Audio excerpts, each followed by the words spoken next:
اور اب ایک نظر سپورٹس نیوز پر۔ بھارت کے سابق کپتان مہندر سنگھ دھونی نے پاکستان کرکٹ ٹیم کے بالر حارث رؤف کو خاص تحفہ بھیج دیا۔ حارث رؤف نے سوشل میڈیا پر انکشاف کیا، بھارت کے سابق کپتان اور وکٹ کیپر مہندر سنگھ دھونی انہیں چنائی سپر کنگ کی نمبر 7 لکھی ہوئی جرسی تحفے میں دی ہے۔ حارث رؤف نے مہندر سنگھ دھونی کا شکریہ ادا کرتے ہوئے کہا کہ لیجنڈ کپتان دھونی کی جانب سے ان کی شرٹ کا خوبصورت تحفہ ملنا میرے لیے اعزاز ہے۔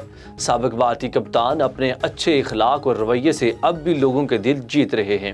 حارث رؤف نے دھونی کی بھیجی گئی جرسی کی تصاویر بھی شیئر کی۔ سلیم ملک نے کہا کہ خود $5,000 پر بکنے والا 2 لاکھ کیسے ٹھکرا سکتا ہے۔ سلیم ملک نے شین وارن کے الزامات کو جھوٹا اور من گھڑت قرار دے دیا۔ ان کا کہنا ہے کہ دستاویزی فلم کو بیچنے اور میڈیا کی توجہ حاصل کرنے کے لیے فکسنگ معاملے کا ناجائز سہارا لیا گیا۔ تمام الزامات بے بنیاد ہیں۔ $5,000 لے کر پچ کے بارے میں اطلاع دینے کا اعتراف کرنے اور ممنوع ادویات کے استعمال کی وجہ سے سزا پانے والے شخص کے کردار کا اندازہ لگایا جا سکتا ہے۔ خود $5,000 پر بکنے والا 2 لاکھ کیسے ٹھکرا سکتا ہے۔ آسٹریلیا اور انگلینڈ کے درمیان کھیلی جانے والی ایشین سیریز میں بین سٹوکس پر قسمت مہربان ہو گئی۔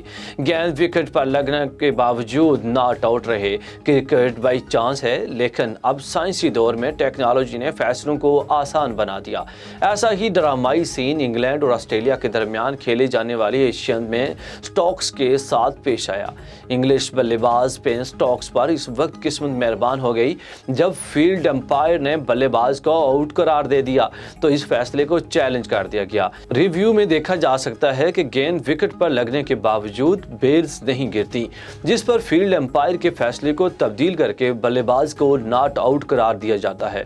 میدان میں لگی بڑی سکرین پر یہ منظر دیکھ کر بلے باز اپنی قسمت پر رش کر اٹھے، ان کی خوشی دیدنی تھی۔